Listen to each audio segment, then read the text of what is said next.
Dengan saya perkenalkan diri. Boleh. Kenalkan, nama saya Ahmad Adil Akbar. Saya dari program studi Pendidikan Komputer Ekip Unmul. Nah, saya datang ke sini ingin mewawancarai Ibu dengan Ibu siapa ini? Saya Tuti Puji Lestari. Ya. Nah, mungkin bisa saya mulai langsung Silakan. wawancaranya. Iya. Apa yang menjadi alasan utama serta motivasi apa yang mendorong Ibu untuk memilih profesi sebagai guru di sekolah yang luar biasa ini? Itu itu sangat luar biasa pertanyaannya ya. Yang mendorong saya untuk menjadi tetap guru di SLB sini ya. Itu dari hati. Terutama dari hati. Karena saya sudah ya beberapa ngajar ya di luar sebelum di SLB sudah di umum itu terutama ya. Itu merasakan agak beda memang. Dan pertama kali saya untuk diminta tolong ngajar di SLB itu lama saya baru bisa menerima. Dalam artian gini ya, kadang kita sebagai manusia ya, kita kan tidak bisa melihat anak yang cacat atau ini pasti antara tega, nggak tega, jijik itu pasti hal banyak ya Iya, untuk dikecimpung di SLB itu kan orang pasti berpikir ya, iya, tidak semuanya kan orang yang mau iya. eh, bekerja di Dari sini sini ya, terutama anak-anak muda maksudnya. ya pasti itu pasti banyak Kuliah di sekali. kuliah untuk ke sini pun mungkin mikir berapa kali kan. Ya sama saya di latar belakangnya seperti itu. Dulu saya diminta untuk bekerja di SLB itu. Ada mungkin 4 sampai 6 bulan saya baru bisa menerima. Oke, saya bekerja di sini. Karena Agak lama juga ya masa adaptasinya Yuri. bukan adaptasi tapi untuk saya sendiri untuk mendapatkan feel Untuk eh, mengajar itu ke bekerja di sini itu. ya karena kan biasa kita ngajar di umum ya, kita mau ngajar di umum kan mesti menghadapi anak yang Ya, sempurna ya bisa. ya kan? Anak yang mungkin bayangan kita bisa kita didik dengan baik tapi kadang belum lengkap ternyata yang bayangan saya dulu bisa nggak saya nanti ngajar di SLP, bisa nggak saya nanti diterima sama mereka, bukan bisa kita menerima dia bukan ya, tapi bisa nggak kita diterima ke anak-anak. Kadang anak-anak itu kan hati ya, Iya, walaupun beberapa anak itu belum tentu tapi kalau kita hatinya sudah menyentuh ke dia, dengan sendirian dia pasti akan mencari kita. Makanya jangan pernah mencari duit, biarkan duit mencari kita. mungkin langsung masuk ke pertanyaan kedua. Iya. Sejak kapan Ibu mulai memiliki ketertarikan terhadap dunia pendidikan? Iya, saya mulai tertarik itu tahun 2007. 2007, iya. Saya sebelumnya latar belakang saya ya. Dulu saya sendiri pribadi di perusahaan. Ada makanya nggak terpikirkan untuk menjadi guru. Iya. Jadi saya di perusahaan mungkin apa sih guru? Berapa sih? Kadang kan mikir orang masalah finansial ya pasti kan. Apa sih kita yang biasa di kantor dengan gaji perusahaan ya gitu kan, tapi begitu menjadi guru ternyata lebih menyenangkan, lebih tentram hatinya, lebih sehat ya kan kita bersahabat dengan anak-anak itu lebih menyenangkan, dimana kita ketemu dan yang membuat kita bangga itu kalau dia bisa berhasil. Iya, pasti ada Ya namanya kepuasan hati kayak. betul, berhasil belum tentu dia harus meraih juara itu, bukan bukan itu yang kita harapkan sebagai apalagi guru di SLB ya.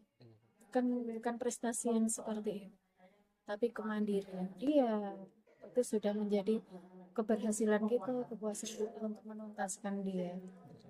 Karena di sini alumni di sini memang sering saya pribadi saya carikan pekerjaan, saya kerja sama sama Alfamidi Ya. sama Istana Laundry atau di toko-toko lain untuk mencarikan pekerjaan mereka. Mereka sampai sekarang masih, Alhamdulillah ya. iya, Masih mungkin sampai bisa wawancari anak juga ya, karena dari SLB yang bekerja di sana. Ada di Alfamidi Gatsu yang cewek itu, nah, itu juga alumni dari sini.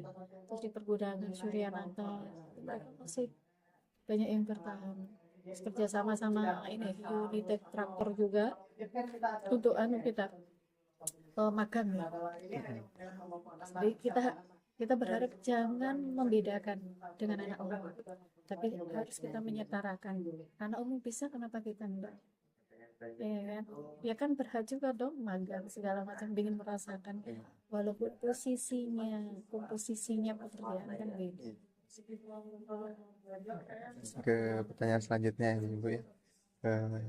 Kalau boleh tahu nih Ibu mengampu mata pelajaran apa di sini, sama mengapa Ibu memilih untuk mengajar di mata pelajaran itu? Nah, itu kadang kita yang susah ya. Saya penulisan IPS. Iya. Iya, IPS memang dibutuhkan juga di SLB. Tapi kami semua kan guru kelas. Ya, guru kelas, cuma ada saya sendiri ditaruh di keterampilan seni. Ya. Jadi 2 hari di kelas mengampu memang guru kelas, tapi plus guru keterampilan. Nah, terutama yang di seni tari. Tari. Iya, seni tari. Jadi kami setiap tahun kan ada event lomba untuk FL 2 SN ke provinsi, nanti ke nasional, atau event di mana kita perlu ada yang mau manggil kita, kita pasti support mereka untuk tampil. Ya, contohnya kemarin kan dari Dinas Pendidikan mau minta untuk tampil di Taman Mini. Alhamdulillah banget. Iya, jadi anak-anak yang belum pernah lihat ke sana kan, ya punya pengalaman, keberanian mental. Karena pikir saya, kenapa saya seni itu sangat-sangat dibutuhkan di sini. Buat beremosi. Betul sekali. Karena kalau mental, pertama ke mental ya, kalau dia sudah punya kepercayaan diri, siapapun dia ya, mungkin kita pribadi aja kalau udah pede, Ya, bahkan lebih mudah gitu dengan betul. Tapi kalau walaupun sepinter apapun kita, tapi kalau sudah nggak pede, bakalan kayak nggak bisa apa-apa malah jadinya. itu karena Iya. gaya ya. Iya. Iya, sama dia. Tapi kalau dia sudah, kalau dia punya kepercayaan diri, berarti dia menganggap, oh, diakui keberadaannya, ya kan? Nah, itu pasti. Karena kepuasan saya pribadi ya, setelah saya pegang yang anak-anak yang nakal, senakal apapun, kalau dia sudah masuk saya tarik ke seni, dia agak bisa diatur. Yang pertama mah cuma nutup muka, naikkan ke panggung walaupun apa-apa gerak-geraknya dia aja sudah mulai pede. Ada pengakuan ya. Sama sih semua kita ya. Kalau boleh tahu, Ibu ini sudah berapa lama sih menjalani profesi sebagai guru di sini? Saya 2009. 2009. Dur- Sudah berapa lama? Ya sudah lumayan. Lumayan dulu saya sebelum di sini saya ada Pelita kan. Nah, di Pelita tuh ada SLB yang paling lama ya. Iya. Nah, sejarahnya mereka yang paling lama di Provinsi Kalimantan Timur tahun 70-an sudah berdiri di sana dulu ya. Jadi sebelum nanganin di sini udah ada pengalaman dulu ya, Ibu? Iya, di sana terus di sini, kalau di sini kan berdiri tahun 94 ya. 94. Tapi kan belum serame sekarang ya, karena jalan akses kan masih, dan orang mengatakan apa sih itu kayak dikurung ya. Orang gila gitu kan. Nah, ya saya ditarik dari SLB sana ke sini, mengabdi di sini. Kalau saya di SLB pembinaan sih dari 2017 sampai sekarang. Mudah-mudahan punya SLB sendiri. Amin, Ibu. Nah, Iya. selanjutnya Ibu ya, apa aja sih tantangan dalam selama Ibu mengajar di sini tuh, apa sih tantangan, misalnya tantangan yang sangat-sangat berkesan menurut Ibu tuh? Tantangan yang sangat berkesan. Banyak itu Mas. Kalau bisa menaklukkan tantangannya kan. Menaklukkan anak yang paling nakal dan paling malu gitu. Ya kan, itu tantangan, dan kalau dia sampai kita bisa, itu menjadi kepuasan. Iya kan, tantangan kita. Justru saya tidak suka kalau anak yang sudah biasa yang mandiri, biarkan aja. Justru saya tuh senang dengan anak-anak yang mereka nakal, senakal-nakalnya, tapi bisa saya taklukkan. Melihat perubahannya tuh kayak puas gitu ya, Ibu ya? Itu sekali. Ada contoh anak kecil yang biasa kemarin kan, semua gurunya sudah pada hampir ya, angkat tangan gitu. Tapi begitu dia masih memang. Kalau dengan saya tidak pernah anu, paling kalau dia mau nakal, saya peluk, ya kan. Dia mau peludah, no, paling gitu kan. Karena kan nakal, sangat ampun ampun karena semua di jotos ya. Tapi bagi saya justru gimana sih triknya, kita cari celahnya dulu, tantangan kita gimana sih caranya untuk menaklukkan dia biar dia berubah, karena kita kan pengennya perubahan yang bagus aja sih, karena untuk masa depan dia juga, karena kita membayangkan kalau dia sudah nggak ada orang tua, ya kan? Dia mau bisa apa kalau bukan untuk diri dia sendiri kan. Pertama, kalau anak-anak di sini untuk mengontrol emosi, kepercayaan diri dia, untuk bina diri dia, kemandirian itu tantangan yang sangat luar biasa. Mungkin Ibu bisa sharing itu bagaimana sih cara Ibu untuk menghadapi peserta peserta didik yang mengalami kesulitan dalam menerima pembelajaran gitu. Oh, tantangan kita itu menerima, mungkin untuk teman-teman gitu ya. Kalau bagi saya kita harus pahamin dulu karakter anak. Karakter. Iya, kita pendekatannya mungkin kita boleh boleh galak atau ini ya, tapi yang penting kita tegas dan disiplin. Ya, kuncinya tegas dan disiplin untuk anak-anak ya. Karena kalau begitu kita kasih kelonggaran, beda sama yang kita iakan kemarin, dia akan merasa kok beda, berarti boleh dong. Karena penalaran anak-anak di sini kan sangat terbatas ya. Penalarannya kan beda. Kalau kita kan penalarannya bisa A1, A2, A3. Kalau di sini kan A, Oh, ya iya, A. iya. Iya kan? Berarti begitu kita menerapkan disiplin, tegas, tidak harus keras ya. Tegas itu kan belum tentu keras. Dalam artian belum tentu hanya kekerasan, tapi tegas, disiplin dia pasti akan bisa. Terutama pendekatannya pakai hati. Ya, pakai hati. Paling cuma kita hanya sentuhan, dalam artian sentuhan maaf kata ya, bukan berarti yang lain ya. Iya. Sentuhan kita tepuk pundaknya, kita pegang, kita elus kepalanya, kita peluk. Kalau masih kecil kan, kadang mereka manja. Itu sudah mereka tuh merasa kayak adem gitu kan. Kita pegang aja, kita gandeng tangan, kita dudukkan dulu. Kalau pas dia tantrum seperti itu, pasti kita tapi harus mengontrol emosi kita juga. Kita nggak bisa kan mau mengademkan orang tapi emosi kita juga meluap. Malah Iya, nanti malah iya, terutama untuk service kita sendiri.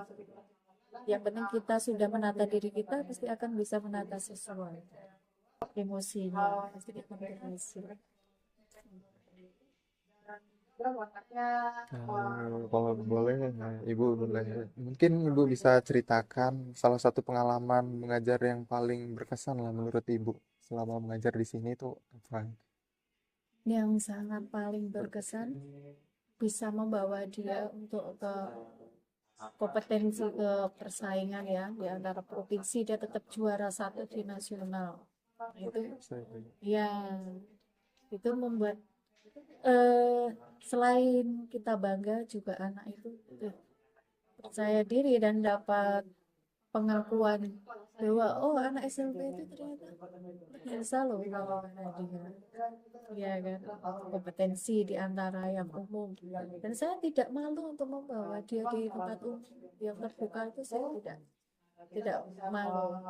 Justru saya akan memperkenalkan dia bahwa mereka itu seperti ini, tapi kalau jangan dibully. Iya kan, karena kan sekarang banyak nih orang sudah menganggapnya udah keluar. Anggap sebelah mata padahal mereka belum tahu. Betul. Kalau saya enggak, kebanggaan saya bahwa dia berhasil, saya bangga. Cukup itu aja, dia mandiri, kita juga bangga. Banyak yang sudah mereka sukses, sudah bekerja juga. Karena mereka datang, saya sudah senang gitu kan. Nah, itu sih, mereka sudah kerja sukses. Kalau bisa kita harus carikan kerjaan juga mereka. Mungkin Ibu bisa sharing juga kepada kami gitu. Bagaimana sih strategi atau pendekatan pembelajaran yang Ibu terapkan pada siswa-siswa di sini itu kayak gimana? Strateginya ya itu, bahwa kita pertama hati kita sendiri, menyiapkan hati mental kita sendiri, emosi kita sendiri. Kedua, kita ngamati, pengamatan. Ya kan, kita mau berbicara dengan orang kan juga kita harus pengamatan dulu. Kalau sudah melalui pengamatan, kita melalui pendekatan. Pendekatan mungkin bisa pendekatan visual, pendekatan pakai hati, pakai strategi kita sendiri, trik kita sendiri. Terus kita lihat apa yang mereka sukai, iya kan? Apa yang mereka sukai, apa yang mereka untuk menaklukkan mereka itu apa sih? Kalau dia memang masih aktif, nah, kita kasih keterampilan. Pendekatannya memancing apa yang dia sukai. mengenai apa yang dia sukai dimasukin ke dalam dunia apa namanya ke pembelajarannya ya, Bu, ya. Iya, contohnya semomen dia cuma hanya suka bermain coret-coret, oke kita kasih media. Iya kan, kita kasih media, entah itu dari warna-warna yang alami kita bikin apa. Oke dia mau coret tembok-tembok kan nggak masalah. Iya kan memang itu anu, mengungkapkan Emosi atau betul talenta dia. talentanya Bu, ya. Jadi kalau sudah masuk kita ke talentanya pasti akan masuk ke pembelajaran. Belajar kan nggak harus akademik berhitung, menulis, membaca. Iya, banyak loh pengalaman itu kan menjadi pembelajaran. Pengalaman memang lebih penting menurut saya juga. Nggak didapat dari bagus semua. Iya, Bu. Eh, mungkin bagaimana pendapat Ibu mengenai perkembangan dunia pendidikan di era modern saat ini, terkhususnya mungkin terhadap sekolah-sekolah yang luar biasa seperti sekolah ini, Bu. Tuh, kedepannya ya karena di zaman digital ya, Iya, Bu. pasti kita akan selalu memperkenalkan digital IT kita karena kan di zaman sekarang lebih modern. Gimana caranya mau dia kan belanja tidak harus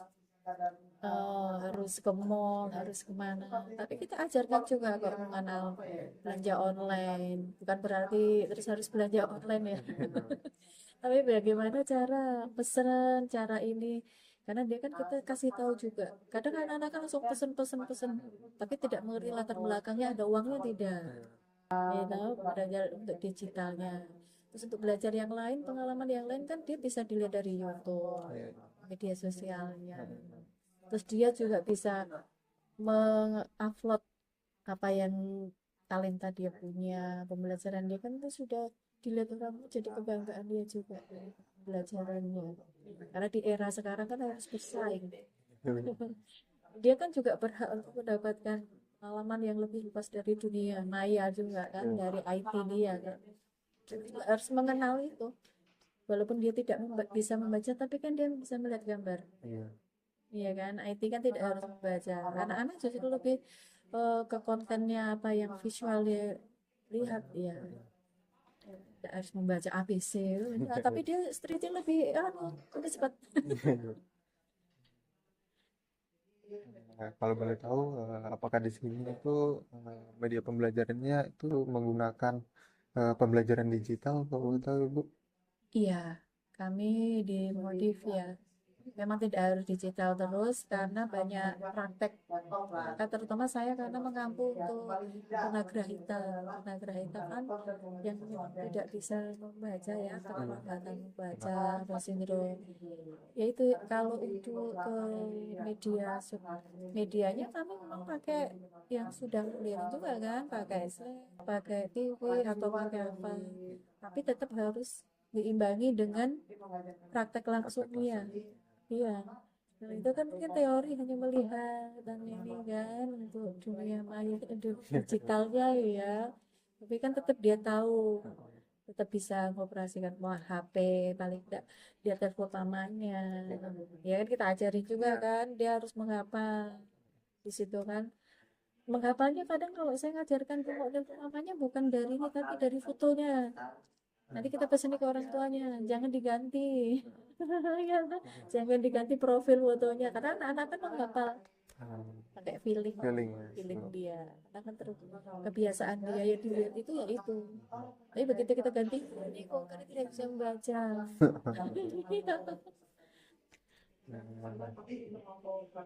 Mungkin bagaimana pendapat Ibu terhadap pelaksana pembelajaran daring yang berkembang pada pesat sejak pandemi mungkin sampai sekarang gitu Ibu. Ya, daring memang bagus ya, efisien waktu, efisien, tapi ada ya semua ada plus minusnya ya. Karena kalau daring kita tidak bisa langsung, apalagi anak-anak kita itu kan perlu yang tadi saya bilang sentuhan, perlu langsung kita pegang. Tapi kalau lewat daring agak Agak agak susah ya. agak kurang, oh iya, agak kurang ini ya mengena ya kalau bagi saya ya, karena kalau daring itu cuma yang dilihat ini dia berapa menit sudah jenuh. Iya, Iya, karena kayak nggak ada praktek langsungnya kan. betul.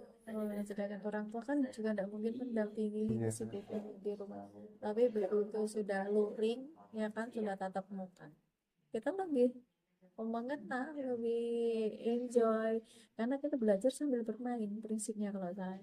Hmm. Iya, belajar sambil Pelajaran yang sangat asik sih. betul, entah itu main lumpur atau main apa, bagi saya ya karena saya bawa ke kebun atau kemana. Masa kecil dia mungkin yang ada pelepah pisang aja sederhana, jualan iris-iris, belum tentu kan semua itu bisa.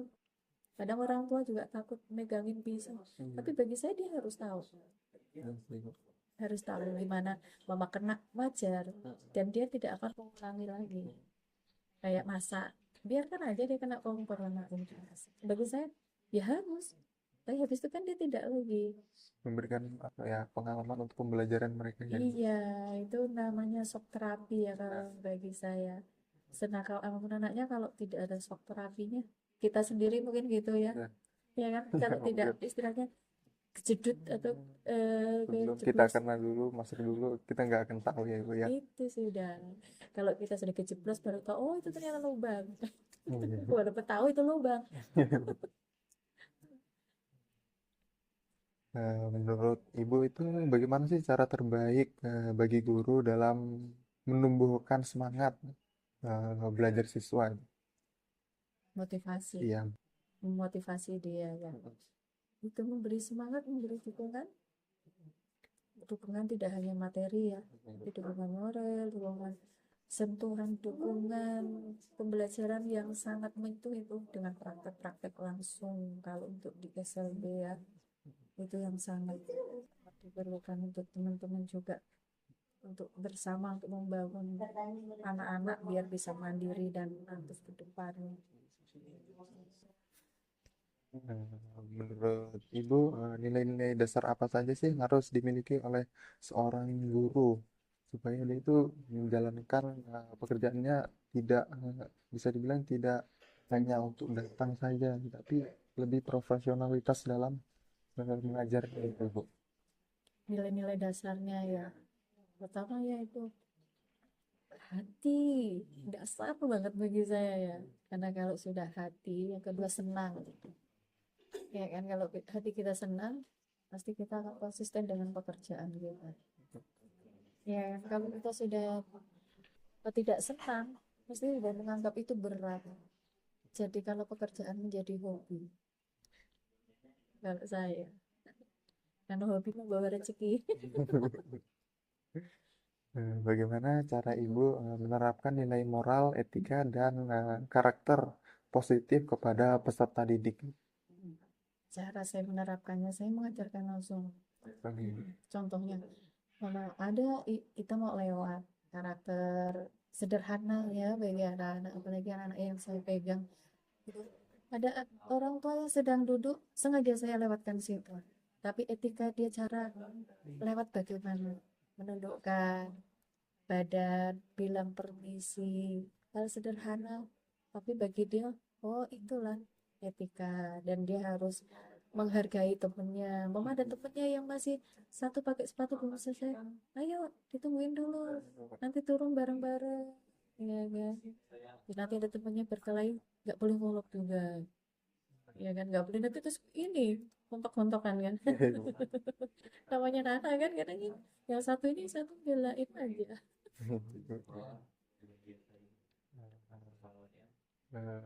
Mungkin lanjut lagi ya Bu, apa makna profesi guru bagi Ibu secara pribadi itu, Bu? Makna menjadi guru itu seperti apa sih? maknanya. Mm-mm. Maknanya itu sangat luas ya. Karena mungkin banyak yang diimpikan, tapi kadang belum tentu orang sanggup.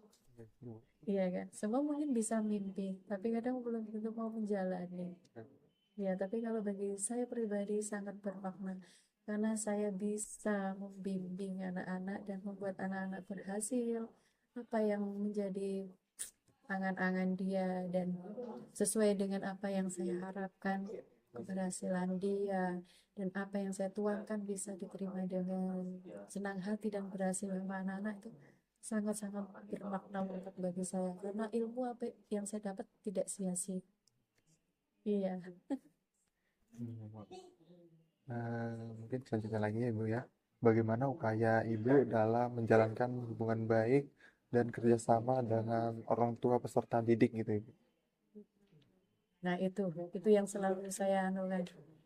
Pasti kita harus menjalin hubungan karena selalu berpesan ke orang tua.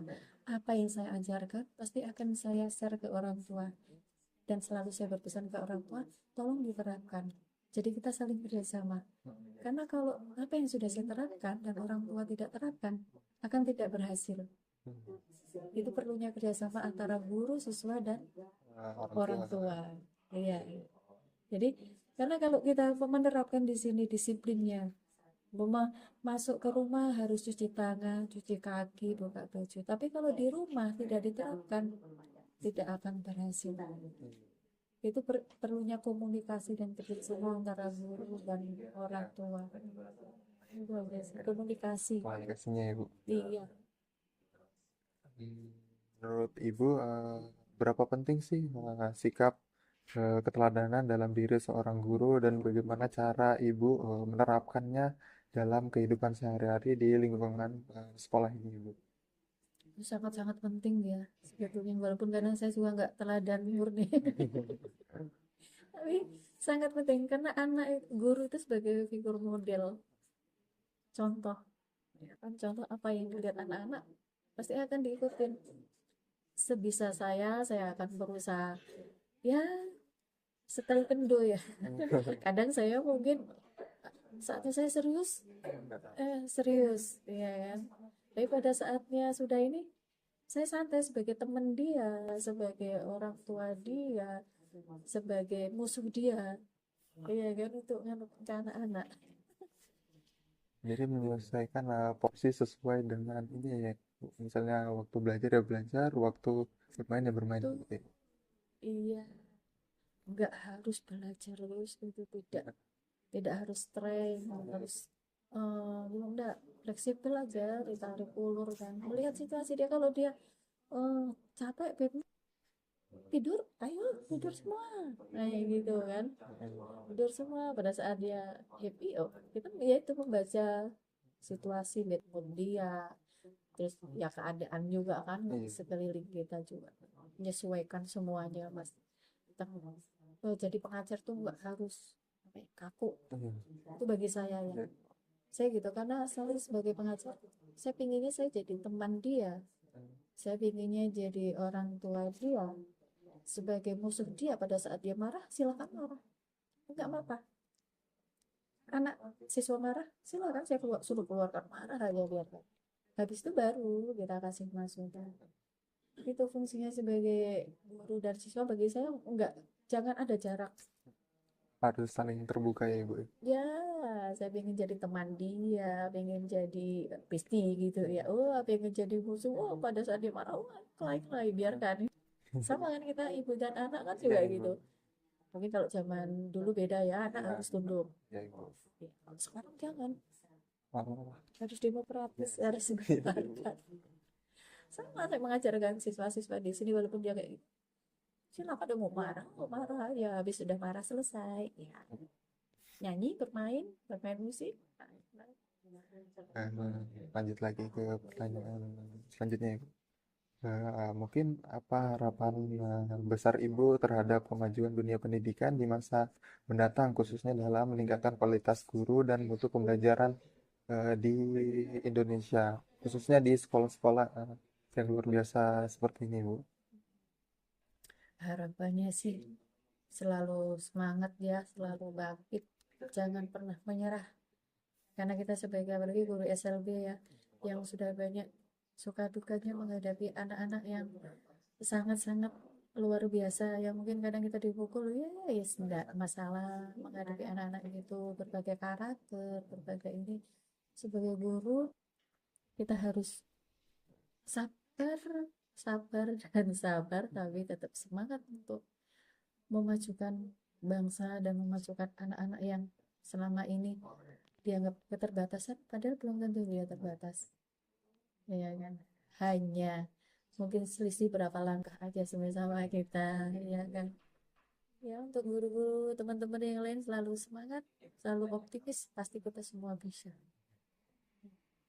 Nah, masuk ke pertanyaan selanjutnya. Nah, mungkin apa pesan atau nasihat yang ingin Ibu sampaikan kepada generasi muda atau mahasiswa calon guru yang bercita-cita menjadi guru?